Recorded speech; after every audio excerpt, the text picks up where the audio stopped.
Litigation can often be used by narcissistic individuals to intimidate or silence critics, particularly in high-profile scenarios involving celebrities.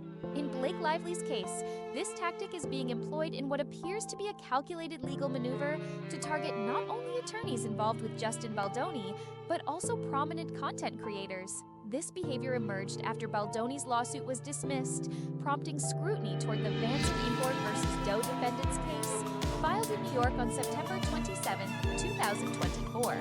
The case, involving standard breach of contract and reputation claims, is increasingly seen as a sham lawsuit used to subpoena private data without proper legal protocol. According to legal filings, Ryan Reynolds now claims ownership of Vanzan Inc, which exists as two entities, one defunct in California and another active in New York. The California branch, tied to Blake Lively, was revived in 2021, but is unable to operate due to outstanding judgments and illegal marketing practices. Despite its status, this company was used in a legal move that appears to violate several privacy and procedural rules. The scandal intensified when TMZ published claims that Lively had subpoenaed 3 high-profile content creators, Candace Owens, Perez Hilton, and Andy Signore of Popcorn Planet, alleging they were part of a smear campaign orchestrated by Wayfair affiliates. Interestingly, all 3 have denied receiving subpoenas, casting doubt on the TMZ report's credibility. Candace Owens outright denied it.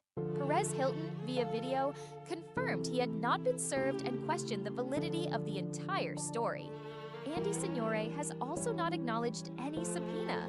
This pattern mirrors Lively's past behavior, including her targeting of a content creator known as Shasty Flaw, whom she accused of being part of a smear campaign. Despite public accusations and attempts to discredit her, Shasty has never been subpoenaed.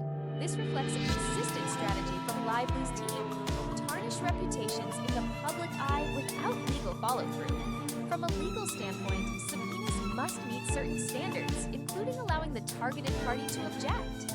The discovery deadline in this case is August 14, making last-minute subpoenas questionable in validity and utility. Still, Blake Lively continues pushing narratives of retaliation, even though no substantial evidence supports a coordinated smear campaign. The core issue in Blake's case now revolves around how evidence was obtained. Lively admitted in court that she acquired sensitive data through the Vanzan case, specifically from Jen Abel's phone. Abel has responded with a motion to compel, alleging that Lively's team used an illegitimate legal process to extract personal data without proper notification. This kind of move violates due process, raises concerns about invasion of privacy, and puts Blake and Ryan in a dangerous legal position.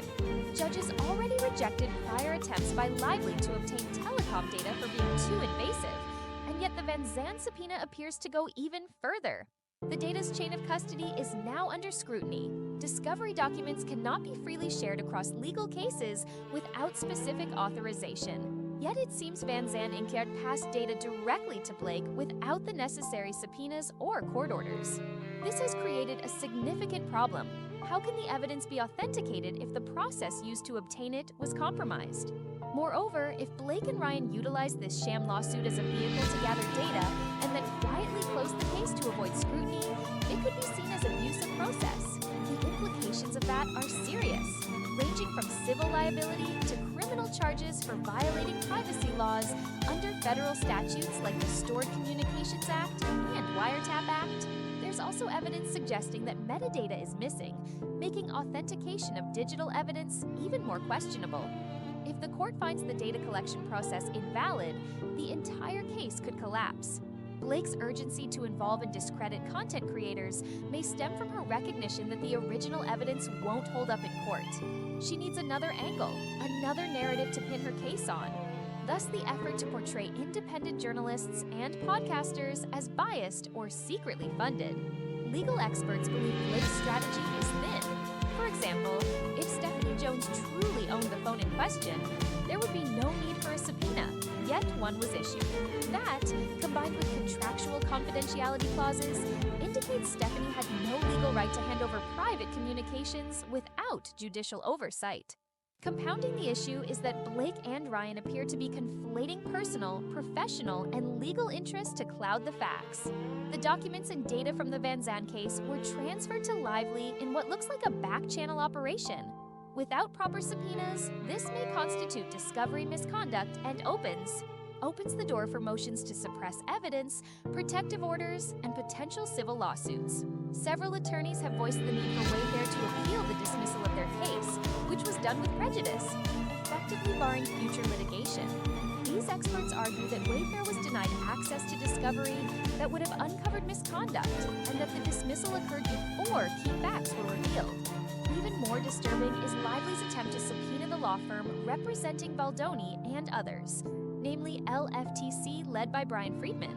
In a motion to quash, Friedman's legal team argues that Lively's request is overly broad, a breach of attorney-client privilege, and intended to harass opposing counsel. Lively justifies her actions by pointing to public statements made by Friedman's firm as evidence of retaliation, a claim widely rejected by legal norms. Public advocacy by attorneys for their clients is common, especially in high-profile cases. By casting herself as the victim of a large-scale retaliation campaign, Blake Lively hopes to shift focus from the core issue, that her evidence is flawed, likely obtained illegally, and might be inadmissible. Her claims about content creators being paid or coordinated with Wayfair lack hard proof. And even if Wayfair parties did make public statements, Lively and her team have done the same, if not more.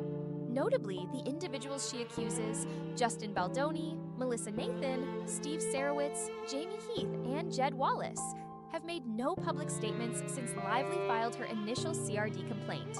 In contrast, Lively has conducted interviews, spoken out, and made numerous legal filings accusing others of malicious intent. In conclusion, it appears that Blake and Ryan are becoming increasingly desperate as their legal strategy crumbles. Their reliance on questionable subpoenas, misuse of legal processes, and public shaming campaigns against creators and attorneys indicate they are trying to salvage a case that is unraveling fast.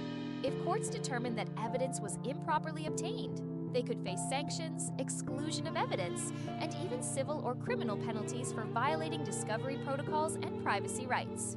Don't miss the next headline. Like, subscribe, and turn on that notification bell.